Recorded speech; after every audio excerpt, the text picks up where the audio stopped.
जरा सोचो तुम एक ऐसी दुनिया में फंस जाओ जहां हंसने रोने जैसी मामूली चीजों के लिए भी लोगों को जान से मार दिया जाए। ये सुनते हैं हमारी आज की कहानी की शुरुआत होती है भविष्य में, जहां तीसरे विश्व युद्ध के बाद जिंदा बचे हुए लोगों ने एक ऐसी दुनिया बनाने के बारे में सोचा जहां किसी इंसान के अंदर कोई इमोशन ही ना हो, ताकि सभी लड़ाई झगड़े और युद्ध खत्म हो जाएं। इस कानून को लागू करने के लिए उन्होंने अपनी एक नई सेना खड़ी की जो किसी भी इंसान के हंसने रोने गुस्सा करने पर उसे पकड़कर मार डालेगी। इन अपराधियों को सेंस ऑफेंडर्स कहा जाता था। फिर हम इस ग्रुप के एक ऑफिसर प्रेस्टन को देखते हैं जो अपने फौजियों के साथ अंडरग्राउंड नाम की एक जगह पर सेंस ऑफेंडर्स को पकड़ने आया था। प्रेस्टन दोनों हाथों में बंदूकें लेकर आया और दरवाजा तोड़कर अंदर घुस गया। अचानक उसने चारों ओर ताबड़तोड़ गोलियां बरसा दी, जिससे सभी अपराधी मौके पर ही मारे गए। फिर उन्होंने बिल्डिंग की तलाशी ली जहां उन्हें कई बैन की हुई चीजें मिली जो इंसानों की भावनाएं जगाती थी। प्रेस्टन ने तुरंत सभी चीजों को जलाने का हुक्म दे दिया। इसके बाद जब वो वापस लौट रहे थे तो प्रेस्टन ने देखा कि उसके साथी पार्ट्रिज ने कविताओं की एक किताब अपने साथ ही रख ली थी। जब प्रेस्टन ने पूछा कि उसने ये किताब फौजियों को क्यों नहीं दी, तो पार्ट्रिज कहने लगा कि वो खुद जाकर इसे बैन की हुई चीजों की लिस्ट में शामिल करेगा। इसके बाद हम देखते हैं कि इस ग्रुप के लीडर को फादर के नाम से जाना जाता था और पूरे शहर में 24 घंटे उसकी वीडियोस चलती थी, जिसमें वो लोगों को प्रोजियम नाम की दवाई लेने को कह रहा था, जिससे उनके अंदर के सारे इमोशन दब जाएंगे। उसने दावा किया कि इस तरह पूरी दुनिया में नफरत खत्म हो जाएगी और सभी लोग तालियां बजाने लगे। उधर प्रेस्टन हेडक्वार्टर्स पहुंचकर डुपॉन्ट से मिला, जो फादर के बाद वहां का सबसे ताकतवर आदमी था। इसके बाद प्रेस्टन ने बैंड चीजों की लिस्ट का पता किया तो पता चला कि पार्ट्रिज ने वो किताब अब तक वहां जमा नहीं की। अब वो खुद ही पार्ट्रिज को ढूंढने निकल पड़ा। उसने देखा कि पार्ट्रिज एक सुनसान चर्च में कविताएं पढ़ रहा था। पूछताछ करने पर पार्ट्रिज ने बताया कि काउंसिल ने दुनिया से इंसानों को इंसान बनाने वाली हर एक चीज मिटा दी है। पार्ट्रिज इंसानों की भावनाओं की आजादी के लिए कुछ भी करने को तैयार था, इसलिए प्रेस्टन ने तुरंत गोली चलाई जो किताब से होकर सीधा पार्ट्रिज के सर में जा लगी। फिर पार्ट्रिज की जगह ब्रांट नाम का एक लड़का काम पर आया जो कानूनों का पूरा पक्का था। जब प्रेस्टन घर लौटा तो उसके बेटे रॉबी ने कहा कि आज उसने एक लड़के को रोते हुए देखा, तो क्या उसे पुलिस को खबर करनी चाहिए? बिल्कुल करनी चाहिए, प्रेस्टन ने जवाब दिया। फिर रात को प्रेस्टन को उस समय का सपना आया जब पुलिस उसकी पत्नी को सेंस ऑफेंडर होने के लिए पकड़कर ले जा रही थी। प्रेस्टन ने डटकर उनका मुकाबला किया, लेकिन वो सरकार के खिलाफ नहीं जा सकता था। आखिरकार उसकी पत्नी ने उसे चूमकर कहा कि मुझे कभी मत भूलना। खैर, जब वो सुबह उठा तो साथ का बिस्तर एकदम खाली था। जब वो ब्रश करने गया तो अचानक उसके हाथ से प्रोजियम दवाई गिर गई। फिर जब वो ऑफिस पहुंचा तो पता चला कि हेडक्वार्टर्स पर हमला हुआ है, इसीलिए ऑफिस को बंद कर दिया गया था। तभी ब्रांट उसे लेने आया और वो दोनों मैरी ओब्रायन नाम के एक सेंस ऑफेंडर के घर उसे पकड़ने चले गए। उसके घर में उन्हें कई बैन की हुई चीजें मिली। अचानक मैरी ने बंदूक छीनकर प्रेस्टन पर तान दी। ब्रांट मैरी पर गोली चलाने ही वाला था, लेकिन प्रेस्टन ने उसे रोककर कहा कि अभी उन्हें उसके साथियों का भी पता लगाना है। इस पर मैरी ने उन्हें धिक्कारते हुए कहा कि तुम लोग अंदर से खोखले हो चुके हो। खैर, अगले दिन जब प्रेस्टन की आंख खुली तो उसने खिड़की से कागज हटाकर सूरज उगते हुए देखा। ये खूबसूरत नजारा देखकर उसे बहुत अच्छा लग रहा था, तो वो तुरंत प्रोजियम का इंजेक्शन लेने दौड़ा, लेकिन वो दवाई ले नहीं पाया। फिर ऑफिस जाकर उसने अपनी दवाई की गोलियां फेंक दी। कुछ देर बाद ब्रांट ने कहा कि उन्हें एक दूसरे शहर में सेंस ऑफेंडर्स को पकड़ने जाना है। जब वो दोनों वहां पहुंचे तो अचानक एक आदमी ने प्रेस्टन पर हमला किया और ब्रांट ने उसे गोली मार दी। प्रेस्टन ने उस मरते आदमी की आंखों में देखा और उसके गिरते ही प्रेस्टन की नजर अपने खून से सने हाथों पर गई। जब फौजियों ने सभी अपराधियों को मार दिया तो प्रेस्टन को बैंड चीजों से भरा हुआ एक कमरा मिला।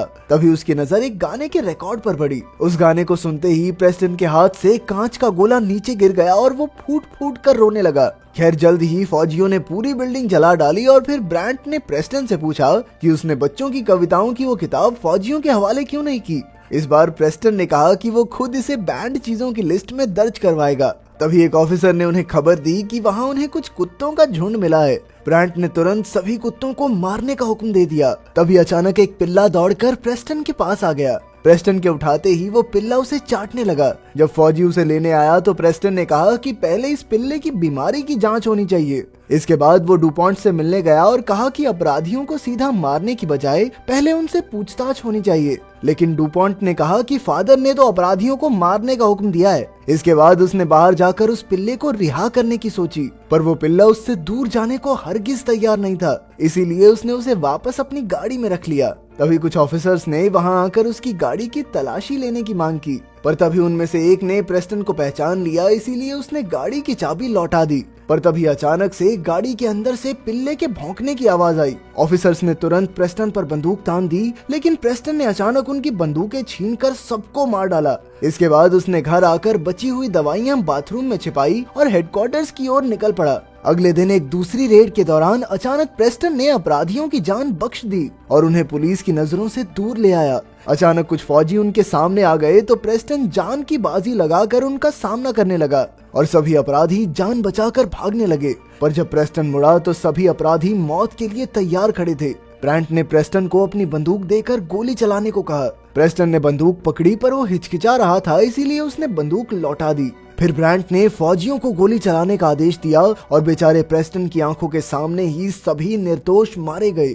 इसके बाद वो पार्ट्रिज के शरीर के पास पहुंचा जिसे जलाया जाने वाला था। तभी उसके पर्स में उसे कुछ तस्वीरें मिली जिनमें से एक के पीछे आजादी लिखा था। अब प्रेस्टन ने जाकर मैरी से पार्ट्रिज के बारे में पूछा। असल में वो तस्वीर मैरी और पार्ट्रिज की थी। प्रेस्टन ने बताया कि उसने ही पार्ट्रिज को मारा है, तो मैरी ने गुस्से में पेन से उस पर हमला कर दिया। प्रेस्टन ने तुरंत उसका हाथ मरोड़ कर गिरा दिया, पर अब वो समझ गया कि वो पार्ट्रिज से प्यार करती थी। जल्द ही प्रेस्टन को पता चला कि पार्ट्रिज जर्जन नाम के एक आदमी से भी मिलता था। जर्जन उन लोगों का लीडर था जो अपनी मर्जी से जिंदगी जीकर हर एक भावना को महसूस करना चाहते थे। जल्द ही प्रेस्टन ने उसे ढूंढ निकाला और उसके साथ शामिल होने की इच्छा जाहिर की। फिर जर्जन ने उसे वो खुफिया दुनिया दिखाई जहां सभी आजाद थे। इसके बाद उसने प्रेस्टन का टेस्ट लिया, जिससे साबित हुआ कि प्रेस्टन की भावनाएं अब भी जिंदा थी। आखिरकार प्रेस्टन ने जर्जन से पूछा कि वो आजादी ग्रुप के लिए क्या कर सकता है, तो जर्जन ने उसे फादर को मारने का हुक्म दिया। खैर, जैसे ही प्रेस्टन बाहर निकला तो पुलिस वाले उसे गिरफ्तार करके डुपॉन्ट के सामने ले आए। डुपॉन्ट को खबर मिली थी कि एक ऑफिसर ने प्रोजियम दवाई लेनी बंद कर दी है। खैर, डुपॉन्ट ने उससे पूछा कि वो आजकल क्या कर रहा है, तो प्रेस्टन ने कहा कि असल में वो आजादी ग्रुप में घुसकर उन्हें मारने का प्लान बना रहा है। इसके बाद वो घर आया, पर उसने दवाई नहीं ली। अगले दिन जब वो मैरी से मिला तो वो समझ गई कि वो दवाई ना लेने की वजह से अकेला और परेशान महसूस कर रहा है, इसलिए मैरी ने अपना हाथ आगे बढ़ाया। बाद में प्रेस्टन जर्जन से मिला और कहा कि फादर कई महीनों से किसी के सामने नहीं आया। प्रेस्टन का मानना था कि अकेले फादर को मारकर कुछ नहीं बदलने वाला, पर जर्जन ने कहा कि उसके आदमी प्रोजियम की फैक्ट्रीज को नष्ट कर देंगे, जिससे आखिरकार जीत इंसानियत की ही होगी। प्रेस्टन उसकी बात मान गया और फिर ऑफिस पहुंचा जहां मैरी को सजाए मौत दी जाने वाली थी। तभी उसने अपनी पत्नी की मौत की वीडियो देखी, जिसमें प्रेस्टन के चेहरे पर एक शिकन तक नहीं थी। पर अब उसने मैरी को बचाने का फैसला किया। जब वो दरवाजे पर पहुंचा तो ऑफिसर ने उसे बताया कि मशीन शुरू हो चुकी है और अगर अब दरवाजा खुला तो ये मशीनें शहर में धमाके कर देंगी। ये सुनकर प्रेस्टन की आंखें भर आई, पर अब वो कुछ नहीं कर सकता था। उसे रोता देख ब्रांट उसे गिरफ्तार करके डुपॉन्ट के सामने ले आया। ब्रांट ने कहा कि प्रेस्टन ने मैरी को बचाने की कोशिश की और उसने ही नेथर में ऑफिसर्स को मारा था। अचानक प्रेस्टन ने कहा कि वो ऑफिसर्स के बीच में मौजूद एक धोखेबाज को पकड़ने में लगा है और ये कोई और नहीं बल्कि ब्रांट है। तभी डुपॉन्ट ने देखा कि नेथर में पुलिस वालों को मारने के लिए इस्तेमाल हुई बंदूक ब्रांट की ही थी। तभी ब्रांट को एहसास हुआ कि जब उसने प्रेस्टन को अपनी बंदूक दी थी तो प्रेस्टन ने जरूर बंदूक बदल दी होगी। आखिरकार डुपॉन्ट ने ब्रांट को सजाए मौत सुनाई और फौजी तुरंत उसे पकड़कर ले गए, पर फिर उसने कानून के मुताबिक प्रेस्टन के घर की तलाशी लेने का आदेश दिया। प्रेस्टन मान गया और फिर उसने डुपॉन्ट से कहा कि वो फादर से मिलना चाहता है, लेकिन डुपॉन्ट ने ये कहकर मना कर दिया कि फादर किसी से नहीं मिलते। इसके बाद पुलिस के आने से पहले प्रेस्टन तुरंत घर से प्रोजियम की गोलियां छुपाने भागा, लेकिन गोलियां तो वहाँ थी ही नहीं। तभी रॉबी हाथ में गोलियां लेकर आया और कहा कि उसे ध्यान रखना चाहिए। असल में रॉबी ने भी अपनी माँ के जाने के बाद दवाई लेनी बंद कर दी थी। खैर, बाद में प्रेस्टन ने जर्जन के साथ मिलकर डुपॉन्ट को फोन किया कि उसने अपराधियों के अड्डे का पता लगा लिया है। आखिरकार प्रेस्टन को फादर से मिलने की इजाजत मिल गई, पर वहां जाने से पहले उसका टेस्ट होगा जिसमें उससे पूछा गया कि एक ऑफिसर का हथियार कैसे छीना जा सकता है। तभी ब्रांट ने उसके कान में कहा, उस ऑफिसर से हथियार मांग लो, सिंपल।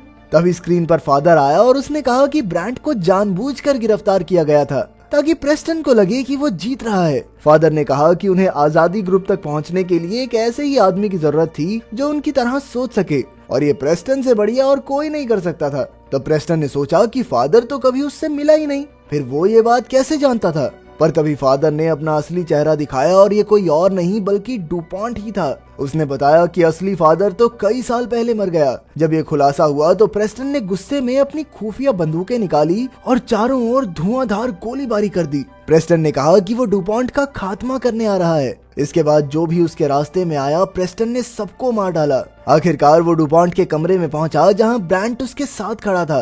अचानक ब्रांट और प्रेस्टन तलवारों से लड़ने लगे, पर जल्द ही प्रेस्टन ने 3 वार करके ब्रांट के टुकड़े टुकड़े कर दिए। तभी डुपॉन्ट ने अपनी बंदूक उठाई तो प्रेस्टन ने भी जमीन से बंदूक उठाकर उसका सामना किया। आखिरकार जब वो डुपॉन्ट को मारने वाला था तो डुपॉन्ट ने गिड़गिड़ाकर कहा कि वो भी उन सब की तरह है, उसे भी सब कुछ महसूस होता है। पर प्रेस्टन ने एक ही झटके में उसके सर में गोली मार दी। इसके बाद उसने शहर में फादर की सभी स्क्रीन्स तबाह कर दी और जल्द ही प्रोजियम फैक्ट्रीज में धमाके होने लगे। आखिरकार इंसानियत की हैवानियत पर जीत हुई और यहीं कहानी खत्म होती है। अगर वीडियो पसंद आई तो लाइक कर देना, चैनल को सब्सक्राइब कर देना। मिलते हैं अगली वीडियो में।